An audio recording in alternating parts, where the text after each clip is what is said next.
సగ్గుబియ్యం ఉప్మా కోసం 1 cup సగ్గుబియ్యంని night అంతా నానబెట్టుకొని అందులో వాటర్ అంతా తీసేసి ఇలా పొడి పొడిగా అవుతుంది సగ్గుబియ్యం అంతా. వీటిని పక్కన పెట్టేసుకోవాలి. నెక్స్ట్ స్టవ్ ఆన్ చేసుకొని కడాయి పెట్టుకొని 1 పావు కప్పు పల్లీని బాగా వేయించి వీటిని కూడా పక్కన పెట్టేసుకోవాలి. నెక్స్ట్ అదే కడాయిలో ఒక 2-3 టేబుల్ స్పూన్ల ఆయిల్ వేసి కొన్ని తాలింపు గింజలు,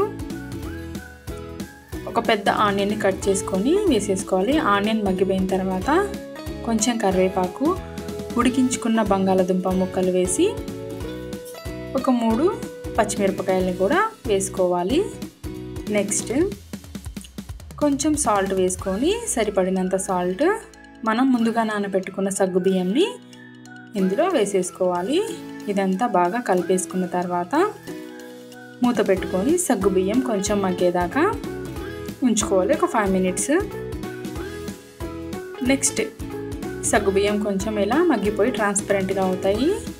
ఇందులో మనం ముందుగా వేయించి పెట్టుకున్న పల్లీల్ని కొంచెం ముక్కలు ముక్కలుగా క్రష్ చేసి పైన వేసేసుకోవాలి. నెక్స్ట్ కొంచెం కొత్తిమీర చల్లుకుంటే పైన మన సగ్గుబియ్యం upma ready. Thank you for watching.